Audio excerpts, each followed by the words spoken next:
में भी लोग 2 घंटे नहीं बैठ पाते, तो आप लोग बैठे हुए हैं, आगे भी बैठे रहेंगे, उसके लिए मैं आपको धन्यवाद देता हूं।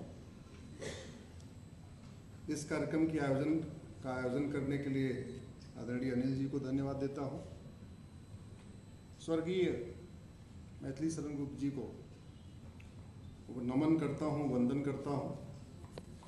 मंच पर उपस्थित आदरणीय जस्टिस अनीस गुप्ता साहब, बड़े भाई हमारे गार्जियन आदरणीय श्याम जाजू जी, मित्र और बड़े भाई डॉक्टर विजय सुनकर शास्त्री जी, हमारे बड़े भाई और हमारे गुरु हरिशंकर जैन जी, मित्र विपिन गुप्ता जी, गुप्ता जी, सामने उपस्थित सभी मित्रों, विराग जी, मिश्रा जी, सबको मैं प्रणाम करता हूं। बच्चों को अपना स्नेह भेंट करता हूं। एक विषय है कि पहली बात तो कुछ होता है तो उसका एक एम्स एंड ऑब्जेक्ट्स होता है। तो ज़रूरत क्या थी कानून बदलने की? क्यों बदला गया? 1860 से चल ही रहा था, तो क्या ज़रूरत थी बदलने की? क्योंकि 1860 के जो खतरे थे अलग थे। इंडियन पिनल कोड जो 1860 में बना था वो भारतीयों के लिए नहीं बना था, भारत की संस्कृति के अनुरूप नहीं बना था। एक्चुअली वो बना था 1857 में जो मंगल पांडे की क्रांति हुई थी ना, उस क्रांति को सप्रेस करने के लिए बनाया गया था। जैसे 1857 में मंगल पांडे जी ने क्रांति किया, उसके तत्काल बाद भारत में लॉ कमीशन बनाया गया, मैकाले को लॉ कमीशन का चेयरमैन बनाया गया और मैकाले को ड्यूटी दी गई तुम कानून बनाओ, और कानून बना के ऐसी इस तरीके की व्यवस्था करो कि भारत के लोगों पे और थोड़ा मजबूती के साथ अपनी पकड़ बनाए रखा जाए। फिर 1861 में पुलिस एक्ट बना, फिर 1872 में एविडेंस एक्ट बना, और कानून इस तरीके से डिजाइन किया गया था, इस तरीके का बनाया गया था कि पूरे की पूरे फ्रीडम मूवमेंट में प्रताड़ित करने वाले कौन थे? जोर से बोलिए जरा। अंग्रेज। मार खाने वाले कौन थे? और सजा किसको हो रही थी? अब आप सोच सकते हो कानून कितना बढ़िया था। जो मारते थे उनको सजा नहीं होती थी, जो मार खाते थे उनको सजा होती थी। अगर ये कानून अच्छा रहा होता तो और किसी को नहीं, कम से कम तिलक को जिन्होंने लाठियों से पीटा उसको सजा हो गई होती, और नहीं तो जिन्होंने जलियांवाला बाग में गोली चलाई थी उनको सजा हो गई होती। आप मुझे कोई इतिहास बता के देखिए कि फ्रीडम पूरे मूवमेंट में जिन लोगों ने लाठियों से पीटा, लाठीचार्ज किया, गोली चलाई, किसी को सजा हुई क्या? नहीं हुई। हाँ, भगत सिंह जी को फांसी हुई, सुखदेव को हुई, राजगुरु को हुई, ऐसे असंख्य लोगों को हुई। मैं इस कानून से इसलिए भी नफरत करता था क्योंकि इसमें गुलामी की बू आ रही थी। मैं इस कानून से इसलिए भी नफरत कर रहा था, इस कानून का उपयोग करके हमारे पूर्वजों को फांसी के फंदे पे चढ़ाया गया था। मैं सरकार को धन्यवाद देता हूँ, माननीय प्रधानमंत्री जी को धन्यवाद देता हूँ कि उन्होंने 164 साल के बाद उस कानून को बदला जिस कानून का उपयोग भारत को बर्बाद करने और भारत को गुलाम बनाने के लिए बनाया गया था। बाद में और उसका अलग हुआ, लेकिन अल्टीमेट जो उद्देश्य था 1860 के आईपीसी बनाने का, वो भारत में न्याय करना नहीं था, बल्कि एक ही उद्देश्य था कि यहाँ पे लोगों को, और उसके बहुत सारे एग्जाम्पल हैं। जैसे अंग्रेजों के पास गाड़ी होती थी तो उन्होंने क्या किया कि गाड़ी से अगर टक्कर में कोई मर गया या गाड़ी से टक्कर में किसी का एक्सीडेंट हो गया तो उसकी जमानत उसको कोर्ट जाने की जरूरत नहीं, उसके थाने पे जमानत हो जाएगी, क्योंकि थानेदार भी उनका था, गाड़ी भी उनकी थी, तो उनको ज़्यादा मेहनत न करना पड़े, इसलिए जमानत कहाँ दे दिया उन्होंने? कोर्ट में, वहीं थाने पे दे दिया कि कोर्ट जाना ही नहीं पड़ेगा। ऐसे अनेक प्रावधान थे, उस पर चर्चा की जरूरत नहीं। अब ये जो नया कानून आया, इसमें कुछ मैं आपको बेसिक फीचर बता रहा हूँ। जैसे वेश्यावृत्ति के लिए अगर आप बच्चे को किडनैप करते हैं या बच्चे को खरीदते हैं तो कम से कम 7 साल की सजा होगी। पहले क्या था? मैक्सिमम 10 साल की होगी, मिनिमम कितनी होगी नहीं थी। वो जज साहब के डिपेंड करता था, 3 साल दे दें, 2 साल दे दें, 5 साल दे दें। इस बात पे भी डिपेंड होता था कि सामने खड़े वाले वकील साहब कौन है, कितने एविडेंस ला के आ रहे हैं, कितने विटनेस लेके आ रहे हैं, कितने गवाहों को तोड़ लिया है, बहुत सारी चीजें होती है। लेकिन अभी कर दिया नहीं, कम से कम 7 साल का देना ही देना है अगर बच्चे को किडनैप किया। एक सुप्रीम कोर्ट में केस चल रहा है जहां असम, बंगाल, झारखंड, बिहार और उड़ीसा के 60,000 बच्चों को किडनैप किया गया। अभी उसकी एसएलपी सुप्रीम कोर्ट में 60,000 बच्चों को किडनैप किया गया और गरीबों के बच्चे, आदिवासियों के बच्चे गायब हो जाते थे, कोई सुनने वाला भी नहीं, एफआईआर होती नहीं थी, हो भी गई तो ऐसे ही चला गया। ठीक है, वो मजदूर बेचारा बाद में मजदूरी करने पता चला दिल्ली आ गया, मुंबई चला गया, तो मामला रफा दफा। और वो 60,000 बच्चे कहां पाए गए? केरल में पाए गए। और किस लिए किडनैप किया गया था? उनको कन्वर्ट करने के लिए। तो भारत में कन्वर्जन के लिए किडनैपिंग होती है, ये इसका सबूत है। बाद में केरल हाई कोर्ट में एक एडवोकेट थे राजेंद्र कुमार, उन्होंने पीआईएल फाइल किया। जस्टिस अशोक भूषण उस समय चीफ जस्टिस हुआ करते थे, उनकी बेंच ने सीबीआई जांच का ऑर्डर किया। बाद में आप जरा सोचिए कितना बड़ा नेक्सस है। केरल हाई कोर्ट की डिवीजन बेंच सीबीआई जांच का ऑर्डर करती है और केरल सरकार सुप्रीम कोर्ट भाग के आती है सीबीआई जांच नहीं होनी चाहिए। मतलब किडनैपर को बचाने के लिए केरल सरकार आई। मैटर भी पेंडिंग है। अच्छी बात यह है कि सुप्रीम कोर्ट ने उस पर स्टे नहीं किया, तो उसको सीबीआई जांच चल रही है उस पर, तो उसमें बढ़ गया है। अटेम्प्ट टू मर्डर में पहले मैक्सिमम 10 ईयर था, लेकिन मिनिमम क्या था पता नहीं था, अब मिनिमम 5 ईयर कर दिया।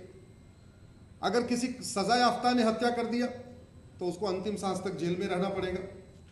एक जो बहुत अच्छा काम किया कि अगर आपने भीख मंगवाने के लिए किडनैप किया तो आपको कम से कम 10 साल सजा होगी। शायद हम लोगों का इस पर ध्यान नहीं जाता। बहुत बड़ी मात्रा में बच्चे किडनैप होते हैं भीख मंगवाने के लिए। मुझे बिजनौर के कुछ पेरेंट्स मिले और पता चला कि वो बिजनौर के सारे बच्चे बाद में हरिद्वार में भीख मांग रहे हैं। और एक घटना मैं इसमें यह भी जानता हूं जहां बच्चे को किडनैप किया, उसके हाथ काटे गए भीख मांगने के लिए।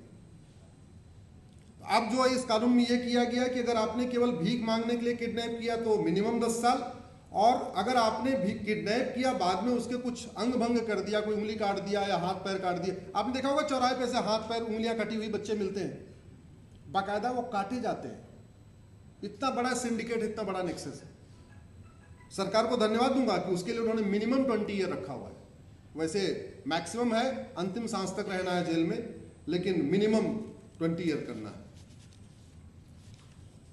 कुछ मामलों में पता नहीं कैसे रह गया, जैसे इलेक्शन के मामले में कहीं कहीं कुछ ढील हो गई। इलेक्शन के मामले में क्या हुआ, 0 बढ़ाया है। जहां 500 रुपए पहले जुर्माना था, अब वो कितना हो गया, 5,000। जहां 1,000 रुपए जुर्माना था, वो कितना हो गया, 10,000। मतलब आप इलेक्शन में इल्लीगल मनी यूज करो, इल्लीगल पेमेंट करो, कुछ भी करो, मैक्सिमम पेनाल्टी कितनी, 10,000। तो आपने 10 करोड़ की ब्लैक मनी खपा दिया तो आपके ऊपर जुर्माना लगेगा 10,000। तो क्या करना चाहिए, खपाते रहना चाहिए, नहीं खपाते रहना चाहिए। भाई जो सच्चाई है वो बता रहा हूं, ये मैं तो भारतीय न्याय संहिता की बात कर रहा हूं, जो लिखा हुआ है। पता नहीं ऑफेंस रिलेटेड टू इलेक्शन कैसे छूट गया। मुझे एक चीज बताइए, सारे यहां छात्र बैठे हुए, अमेरिका में क्राइम ज्यादा है या भारत में? अमेरिका की पॉपुलेशन ज्यादा है या भारत की? भारत की। अमेरिका की 33 करोड़ है, हम 150 करोड़ के आसपास, लगभग 5 गुना ज्यादा है। क्षेत्रफल में हमसे अमेरिका 3 गुना ज्यादा है, लेकिन पॉपुलेशन हम उससे 5 गुना ज्यादा है। मेरे हाथ में ये, एक हाथ में मेरे पास अमेरिका का फेडरल पिनल कोड है और दूसरे हाथ में मेरे पास भारत की न्याय संहिता है। जस्टिस अनीश गुप्ता साहब बैठे हुए हैं, यहाँ बहुत सारे विधि विशेषज्ञ भी हैं, आदरणीय श्याम जाजू जी बैठे हैं, बहुत सारे टॉप लेवल्स, उनकी चर्चा होती रहती है। इस दोनों कानून में अंतर क्या, इसको समझिए। जस्टिस सिस्टम की शुरुआत होती कहां से? थाने से। एफआईआर लिखता कौन है? हवलदार। हवलदार कितना पढ़ा होता है? 12वीं पास। ठीक है। हमारे देश में क्या है, अपराध और भ्रष्टाचार के लिए 50 कानून है। 50 कानून, घूसखोरी का अलग, जमाखोरी का अलग, मिलावटखोरी का अलग, कालाबाजारी का अलग, नशा तस्करी का अलग, मानव तस्करी का अलग, सोना तस्करी का अलग, अवैध निर्माण का अलग। मतलब जितने अपराध उतने अलग कानून। क्या वो 10वीं पास 12वीं पास हवलदार जो बेचारा एफआईआर लिखता है इतना कॉम्पिटेंट हो सकता है क्या कि उसको सारे कानून भी याद रहे, सबके सेक्शन भी याद रहे, सबकी धाराएं भी याद रहे? या दूसरा, मैं एक प्रैक्टिकल एग्जांपल बोलता हूं। आप लोग डायरी यूज करते हो ना, साल के 12 महीने की। अब अगर उसमें 12 महीने की एक डायरी हो, उसको यूज करना ज्यादा आसान है, या जनवरी की एक डायरी, फरवरी की एक डायरी, मार्च की एक डायरी, अप्रैल की एक डायरी, अलग अलग 12 डायरी हो तो उसको यूज करना आसान है? तो अमेरिका ने क्या किया, अपने फेडरल पिनल कोड में 150 चैप्टर बनाया, और 150 जो क्राइम थे उनको मर्ज कर दिया एक। तो उन्होंने one nation one penal code बना दिया, जिसको कहते हैं फेडरल पिनल कोड। मैं आपको कुछ चैप्टर्स के नाम बताता हूं। अब एफआईआर कर, अब इससे फायदा क्या हुआ? हवलदार के लिए एफआईआर लिखना आसान, कि जैसे उसके पास शिकायत आई वो केवल इंडेक्स में खोलेगा, अच्छा किस चैप्टर का अपराध है, उस चैप्टर में जाएगा, सीधे वहां की धारा उठाएगा और बढ़िया एफआईआर लिख देगा। एफआईआर बढ़िया होगी तो जांच बढ़िया होगी, जांच बढ़िया होगी तो ट्रायल बढ़िया होगा, ट्रायल बढ़िया होगी तो सजा बढ़िया होगी। अगर ये एफआईआर ही गड़बड़ हुआ तो नतीजा ये हुआ, बाद में सबूत के अभाव में बरी हो जाएगा, जैसा भारत में होता है। यहां पे कन्विक्शन रेट बहुत कम है। अमेरिका ने क्या किया, chapter 1 general provision, chapter 2 aircraft. अब हमारे यहां एयरक्राफ्ट से रिलेटेड जितने क्राइम है उसका एक अलग कानून है, ये चैप्टर 2 है। Chapter 3 animal, bird, fish and plant. हमारे इसके लिए 3 अलग अलग कानून है, ये चैप्टर 3 में एक में आ गया। Chapter 4 arson, chapter 7 assault, chapter 9 bankruptcy. Bankruptcy के लिए हमारे पास अलग कानून है, आइए फेडरल पिनल कोड का चैप्टर 9 है। Chapter 10 biological weapon. फिर chapter 11 bribery, child support, civil disorder, civil right, claim and services, हमारे यहां इसका अलग कानून है। Coins and currency, common carrier, kidnapping, assault, conspiracy, contempt, contract हमारे यहां अलग कानून है। Counterfeiting, forgery, criminal street gang, custom. ऐसे करते करते उन्होंने अमेरिका में जितने अपराध होते हैं उन सब के लिए एक कानून बना दिया, one nation one penal code, जिसको कहते हैं फेडरल पिनल कोड। हवलदार के लिए एफआईआर लिखना आसान, आईओ इंस्पेक्टर के लिए जांच करना आसान, वकील के लिए बहस करना आसान, जज साहब के लिए फैसला देना आसान, सबके लिए आसान है कि नहीं? मैं आशा करता हूं आने वाले टाइम में इस पर गंभीरता के साथ चर्चा होगी, और सजा भी कैसे, मैं आपको एग्जांपल देता हूं। इसमें एक चैप्टर है जेनोसाइड। दुर्भाग्यवश हमारे देश में वो कानून ही नहीं है। हमारे देश में हेट क्राइम पे कोई कानून नहीं है, जेनोसाइड का कोई कानून नहीं है। इनके यहां जेनोसाइड का एक चैप्टर है, चैप्टर नंबर 58। जेनोसाइड पे अमेरिका में $1,00,000 तो जुर्माना है। 10 लाख डॉलर। $10,00,000 का मतलब हुआ 8 करोड़ रुपए तो जुर्माना। अगर आपने नफरत में किसी को मारा, आपने अगर कन्हैया लाल का मर्डर किया, आपने अगर उमेश कोल्हे का मर्डर किया, आपने अगर कमलेश तिवारी का मर्डर किया, तो सबसे पहले $10,00,000 जुर्माना होगा, यानी 8 करोड़ रुपए जुर्माना होगा, और सजा अंतिम सांस तक आपको जेल में रहना पड़ेगा। कोई जेनोसाइड करने की हिम्मत करेगा क्या? जोर से बोलिए। अमेरिका के कानूनों में एक बहुत अच्छी बात है, जितने क्राइम पैसे के लिए किए जाते हैं उसमें उन्होंने जुर्माना बहुत तगड़ा रखा हुआ है।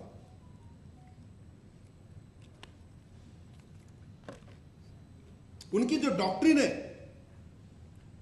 कि प्लान्ड क्राइम और अनप्लान्ड क्राइम, हम कहते हैं serious offence, non serious offence, वो क्या कहते हैं, प्लान्ड क्राइम और अनप्लान्ड क्राइम। सड़क पे जा रहे थे, रोड एक्सीडेंट हो गया, अनप्लान्ड क्राइम। लेकिन किसी की रेकी किया 20 दिन, उसके बाद जाके उसको मारा, तो प्लान्ड क्राइम। उनका यह कहना है कि अनप्लान्ड क्राइम में सजा कम होनी चाहिए, अनप्लान्ड क्राइम में जुर्माना भी नहीं होना चाहिए, लेकिन प्लान्ड क्राइम में ऐसी सजा होनी चाहिए कि सुनने के बाद 100 किलोमीटर दूर तक लोग याद रखें किसी ने प्लान्ड क्राइम किया था। इसीलिए और आप अगर कैटेगराइज करें क्राइम को कि कितने परसेंटेज क्या है प्लान्ड क्राइम अनप्लान्ड क्राइम का, तो भारत के 80% क्राइम प्लान्ड क्राइम होते हैं। उदाहरण के लिए घूसखोरी प्लान करके होती है, अनप्लान थोड़ी होती। कोई एकाएक आया 100 रुपए पकड़ा ले लिया, ऐसा नहीं होता, प्लान करके होती। कमीशनखोरी प्लान क्राइम, जमाखोरी प्लान क्राइम, मिलावटखोरी प्लान क्राइम, कालाबाजारी प्लान क्राइम, नशा तस्करी प्लान क्राइम, मानव तस्करी प्लान क्राइम, अवैध निर्माण प्लान क्राइम, हथियारों का कारोबार प्लान क्राइम, मर्डर अनप्लान्ड बहुत कम होता है। रोड रेस की संख्या बहुत कम होती है, जहां 2 गाड़ी टकराई, गुस्सा आ गया, मार दिया, बहुत कम होती है। ज्यादातर प्लान्ड क्राइम। तो उन्होंने ऐसी व्यवस्था रखा कि प्लान्ड क्राइम में सजा तगड़ी होगी। इसलिए अगर आप, अच्छा दूसरा, अमेरिका में जो क्राइम है उसका सेंटेंस कंसेक्टिव होता है, कॉन्करेंट नहीं होता। भारत में सामान्यतया सेंटेंस कॉन्करेंट दिया जाता है। अंतर क्या है? मान लीजिए किसी के ऊपर 5 सेक्शन में मुकदमा हुआ, जज साहब ने बोला कि 5 सेक्शन आपके ऊपर सिद्ध होता है और एक एक सेक्शन में 5-5 साल की सजा है, तो भारत में टोटल सजा होगी 5 साल की, क्योंकि कॉन्करेंट चल रहा है। अमेरिका में वही सजा 25 साल की होगी, वहां कंसेक्टिव होती। पहले एक धारा वाली सजा पूरी होगी, फिर दूसरे धारा वाली चलेगी, फिर तीसरे धारा वाली चलेगी, फिर चौथे धारा वाली चलेगी। अमेरिका में कॉन्करेंट के लिए स्पेशल जजेस को स्पेशल उसमें रीजनिंग देनी होती है कि हम कॉन्करेंट क्यों दे रहे हैं। और भारत में बाय डिफॉल्ट कॉन्करेंट देते हैं। मैंने बहुत रेयर देखे जब यहां कंसेक्टिव देते हो।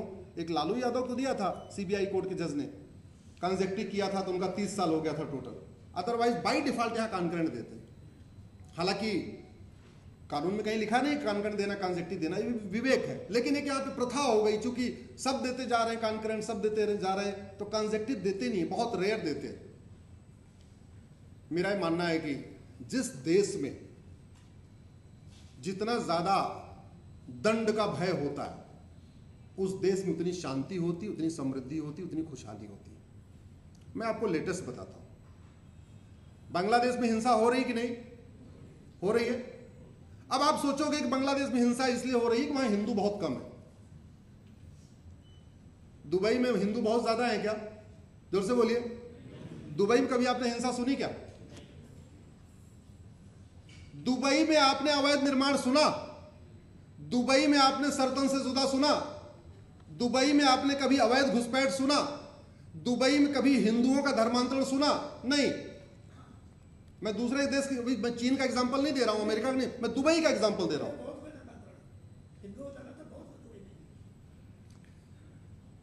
दुबई में कंपैरेटिवली बांग्लादेश से कम क्राइम है। दुबई में कंपैरेटिवली अगर मैं लिस्ट बना दूं, पिछले 5 सालों में भारत में लगभग 1000 लोग हेट क्राइम में मारे गए। हेट क्राइम में वो कर्नाटक में भी मारे गए, तमिलनाडु में भी मारे गए, यूपी में भी मारे गए। अगर आप 2012 के कमलेश तिवारी से उठाइए तो पूरे के पूरे भारत में 1000 से ज्यादा मर्डर तो मुझे याद है। हो सकता है मैं तो उन्हीं मर्डर को याद कर पाता हूं जो बाकायदा मीडिया में आ चुके हैं। आज तक आप मुझे बताइए कि 2012 के मर्डर में जितने लोगों, आज तक 1000 मर्डर हुए, या दिल्ली में डॉक्टर नारंग हुआ, जो लोग दिल्ली के होंगे पता होगा, डॉक्टर नारंग मारे गए थे यहाँ पे। जब दिल्ली दंगा हुआ उसमें एक इंस्पेक्टर भी मारे गए थे, कई सारे लोग और भी मारे गए थे। किसी की आजीवन कारावास फांसी हुई क्या आज तक? किसी की सिटीजनशिप गई क्या आज तक? नहीं। किसी के ऊपर 10-20 लाख रुपए की पेनाल्टी पड़ी क्या? नहीं। अलीगढ़ में 121 लोग मरे थे नकली शराब से। अभी उसका जजमेंट आया 2 महीने पहले। 121 लोग मरे थे नकली शराब से, और जिसने शराब बनाया था उसको 5 साल की सजा हुई है, 11,000 रुपए जुर्माना हुआ। मैं केवल इतना कहना चाहता हूं, भय बिन होय न प्रीत, ये भारत का सिद्धांत है। भगवान श्री राम ने बोला, सठे साठ्यम समाचरित सठे साठ्यम समचरेत, ये भारत का सिद्धांत है। लोहा लोहे को काटता है, ये कहां का सिद्धांत है? ये भारत का सिद्धांत है। जिन देशों ने सठे साठ्यम समाचरेत, भय बिन होय न प्रीत, लोहा लोहे को काटता है, इस सिद्धांत को अपनाया, स्पीडी जस्टिस सिस्टम किया, फास्ट जस्टिस किया, 6-6 महीने साल भर में सजा होना शुरू हो गई, वहां शांति है, समृद्धि है, खुशहाली है। और जहां ये नहीं हुआ, झूठे मानवाधिकार के नाम पे, झूठे फेक ह्यूमन राइट के नाम पे, वहां अराजकता है, अत्याचार है, वहां पे इम्बैलेंस हो रहा है, वहां पे लोग पलायन कर रहे हैं। ये कड़वी सच्चाई है। तो मेरा ये मानना है, 164 साल के बाद कानून बदला है, बहुत अच्छा हुआ, शुरुआत हो गई है। पहले अपना जो एविडेंस एक्ट था उसमें काफ़ी बदलाव किया। अब कम से कम कॉल डिटेल भी एक ऑफिशियल एविडेंस हो गया, कोर्ट उसको एडमिट करेगी, पहले कोर्ट एडमिट नहीं कर रही थी। व्हाट्सएप की चैटिंग या ईमेल की चैटिंग, जो इलेक्ट्रॉनिक एविडेंस थे, वो कई बार ऐसा होता था कोर्ट उसको, या ज़्यादातर उसको कोर्ट एडमिट नहीं मान रही थी, क्योंकि 1872 में कानून बना था, उस समय कोई ऐसे व्हाट्सएप तो थे नहीं, ईमेल तो थे ही नहीं। अब कम से कम साइबर फ्रॉड के लिए जितने टूल्स यूज होते हैं उसको भी आप एविडेंस माना जाएगा, फास्ट जस्टिस होगा। लेकिन एक दो चीज शायद और करने की जरूरत है। जैसे भारत में झूठी शिकायत करना कोई गंभीर अपराध नहीं। भारत में झूठ बोलना तो गंभीर पाप है, झूठ बोलना पाप तो है, लेकिन झूठ बोलना गंभीर अपराध नहीं। आप किसी की झूठी शिकायत करके उसकी जिंदगी बर्बाद कर दो, उसकी पूरी पब्लिक लाइफ बर्बाद कर दो, और वो बेचारा अपने आप को सिद्ध करता रहे कि वो सही है, वो चोर नहीं है, या वो बलात्कारी नहीं है, या वो नहीं है, और 10 साल 20 साल वो लड़ लड़ के केवल ये सिद्ध कर पाएगा कि वो बलात्कारी नहीं हो, तो बलात्कारी था ही नहीं। आपने झूठे दहेज का केस लगा दिया, झूठे छेड़छाड़ का केस लगा दिया, झूठे SC/ST एक्ट लगा दिया, ऐसे दुनिया भर के झूठे केस होते हैं। आपने लगा दिया, किसी की जिंदगी बर्बाद कर दिया 5 साल 10 साल के लिए, उसकी पूरी पब्लिक रेपुटेशन खराब कर दिया, और लड़ने के बाद उसको मिला क्या? उसको ये मिला कि नहीं नहीं नहीं, उसने दहेज नहीं मांगा था, नहीं नहीं नहीं, उसने SC/ST का अपराध नहीं किया, उसने बलात्कार नहीं किया, उसने छेड़छाड़ नहीं किया। तो झूठी शिकायत, झूठा FIR, झूठी जांच, झूठा मुकदमा, झूठा हलफनामा, झूठी गवाही, इसको भी गंभीर अपराध घोषित करने की जरूरत है। एक और, अपने नए वाले, पहले उसको CRPC कहते थे, अभी उसको BNSS कहते हैं। अनिल सर, उसमें एक जो प्रोविजन है ना, वो एक शब्द कितना हमारे लिए दिक्कत कर रहा है। उसमें शब्द यूज किया है, no court shall take cognizance. मतलब जज साहब को पता है कि ये जितने डॉक्यूमेंट आ रहे हैं फर्जी हैं। दो पक्षों में मुकदमा चल रहा है, एक पक्ष कह रहा है कि साहब सामने वाले ने जो ये वसीयत लगाई है, विरासत लगाई है, या आधार लगाया है, या जो लगाया है, ये नकली है। जज साहब को भी समझ में आ गया है नकली है, लेकिन जज साहब कॉग्निजेंस नहीं ले सकते। क्यों? क्योंकि ये दिक्कत पुराने वाले में थी और बाद में भी कॉपी पेस्ट हो गया। लिखा हुआ है no court take cognizance, court cognizance नहीं ले सकती।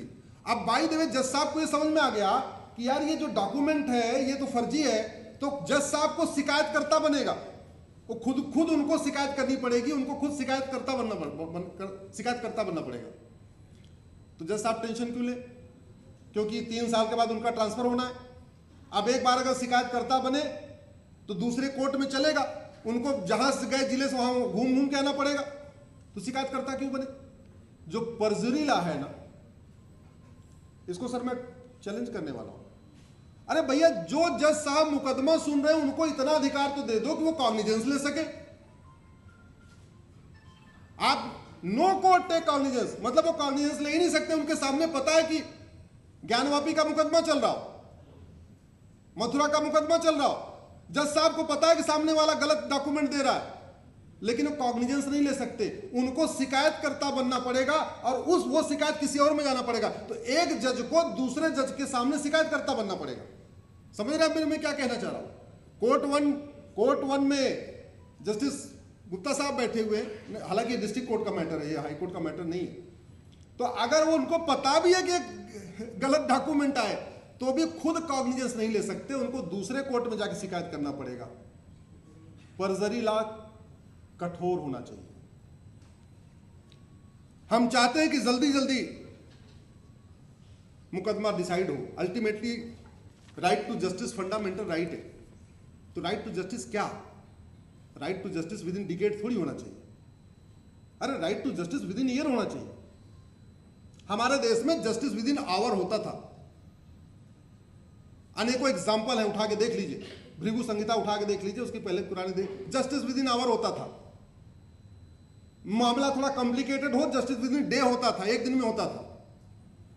थोड़ा और कॉम्प्लिकेटेड हो, जस्टिस विद इन वीक होता था। एक्स्ट्रा ऑर्डिनरी कोई मुकदमा आ गया तो जस्टिस विद इन मंथ होता था। हम कह रहे हैं जस्टिस विद इन आवर ना हो, जस्टिस विद इन डे ना हो, जस्टिस विद इन वीक ना हो, जस्टिस विद इन मंथ ना हो। अरे जस्टिस विद इन ईयर तो हो ही सकता है ना? हो सकता है कि नहीं हो सकता? हो सकता है। नार्को पॉलीग्राफ ब्रेन मैपिंग कानून बना दिया जाए, झूठ को गंभीर अपराध घोषित कर दिया जाए, झूठ बोलने को, देखो धड़ाधड़ जांच पूरी हो जाएगी, धड़ाधड़ फैसले आने शुरू हो जाएंगे। एक दूसरा, फर्जी डॉक्यूमेंट बनवाना हमारे देश में अपराध नहीं है, इसलिए मुकदमे लंबे चल रहे हैं। फर्जी आधार बनवाना, फर्जी राशन कार्ड बनवाना, फर्जी मेडिकल सर्टिफिकेट बनवाना। आजकल आप लोग देख रहे हैं कई सारे आईएएस पकड़े जा रहे हैं फर्जी डॉक्यूमेंट बनवा के। देखा नहीं? वो बढ़िया बैडमिंटन खेलते हैं और डॉक्यूमेंट बनवा लिया फिजिकल अनफिट वाला। आपने देखा होगा, आजकल बहुत मामला चल रहा है, कई सारे आईएएस पकड़े गए, विकलांग वाला सर्टिफिकेट बनवा लिए। क्यों? क्योंकि विकलांग सर्टिफिकेट बनवाना गंभीर अपराध नहीं है।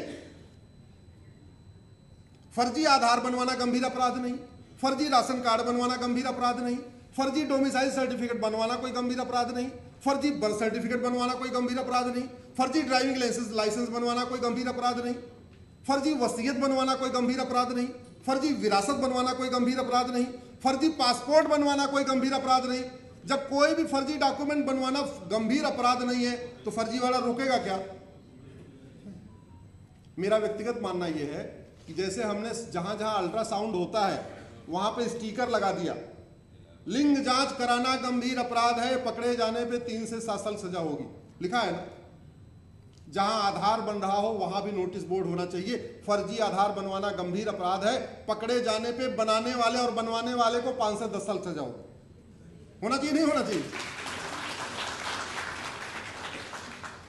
भाई पब्लिक अवेयरनेस कैसे आएगी? जहां आरटीओ ऑफिस में लिख दीजिए फर्जी डीएल बनवाना गंभीर अपराध है, पकड़े जाने पे 5 से 10 साल सजा होगी। बनाने वाला भी घबराएगा, बनवाने वाला भी घबराएगा। नगर निगम में लिख दीजिए, पर जहां पर सर्टिफिकेट मिलता है फर्जी जन्म प्रमाण पत्र बनवाना गंभीर अपराध है, पकड़े जाने पे 10 से 20 साल सजा होगी। बनाने वाला भी घबराएगा, बनवाने वाला भी घबराएगा। तहसील में लगा दीजिए, फर्जी विरासत बनाना, फर्जी वसीयत बनाना गंभीर अपराध है, 10 से 20 साल सजा होगी। कोई बनवाएगा क्या? नहीं बनवाएगा। और स्लो जुडिशियल प्रोसेस का विक्टिम कौन होता है? स्लो जुडिशियल प्रोसेस का विक्टिम हमेशा गरीब होता है। हमारे देश में गरीबों की बड़ी चर्चा होती है, किसानों की चर्चा, मजदूरों की चर्चा, गरीबों की चर्चा, असहायों की चर्चा। वास्तव में स्लो जुडिशियल प्रोसेस का अल्टीमेट विक्टिम गरीब होता है। जस्टिस गुप्ता साहब बता रहे थे 1982 का अपील अभी सुन रहे हैं सर 1982 की अपील सुन रहे हैं। 18 और 24 कितना हो गया? 42 साल। 42 साल के बाद अभी सर अपील सुन रहे हैं। और कहीं वो सुप्रीम कोर्ट आया तभी 5 साल 10 साल और भी चलेगा। भाई सर ने डिसाइड कर दिया तो उसके बाद सुप्रीम कोर्ट भी आ सकता है।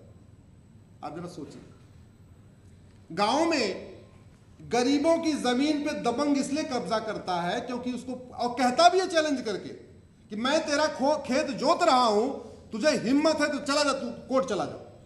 चुनौती दे के बोलता है। क्यों? उसको पता है कि मैं इसका खेत जोतूंगा, अगले 40-50 साल तक जोतूंगा, इसको अपने खेत से छुड़ाने में इसको 40-50 साल लग जाएगा। इसलिए मेरा मानना है शुरुआत हो गई है, इसको आगे बढ़ाना चाहिए।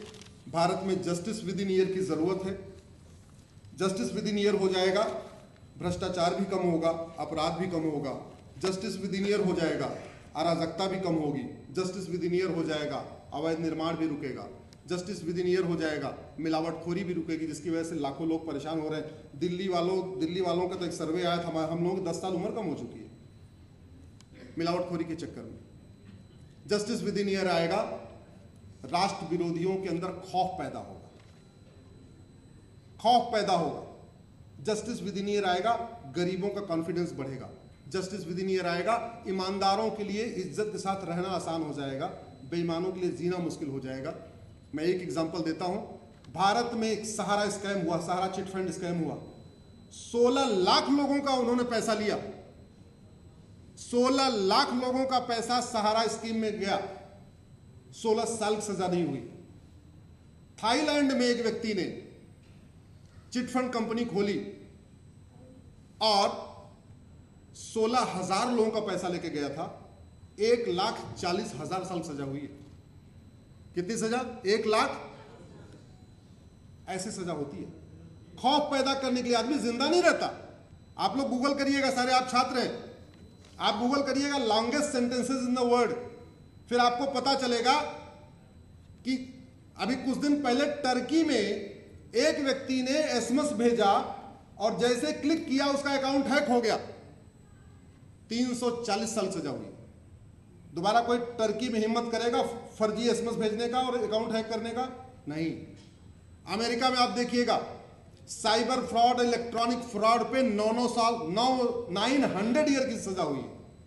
900 साल जिंदा नहीं रहेगा, लेकिन साल फिर भी रहेगा। क्यों? खौफ पैदा करने के लिए, जिससे लोगों को पता रहे कि यार इस आदमी ने इतना लंबा क्राइम किया कि 900 साल सजा हो गई, इस आदमी ने इतना क्राइम किया कि इसको 50 साल सजा हो गई। आपको बहुत सारे एग्जांपल मिलेंगे अगर आप गूगल करेंगे longest sentences in the world.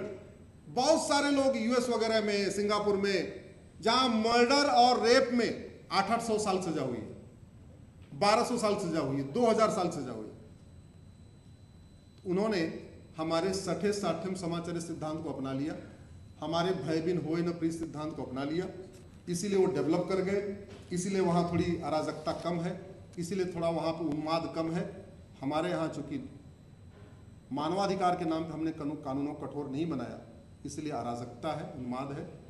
आप लोगों ने बहुत सारे भी वक्ता हमारे पीछे बोलने वाले हैं, हम तो टेस्ट मैच के खिलाड़ी हैं, हम तो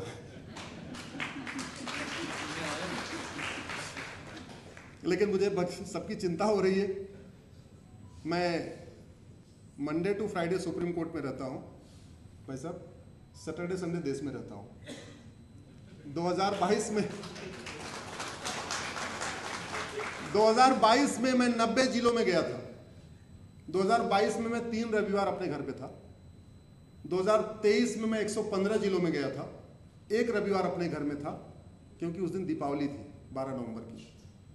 और 2024 का ये पहला रविवार मेरा दिल्ली में होगा, क्योंकि ये कार्यक्रम है।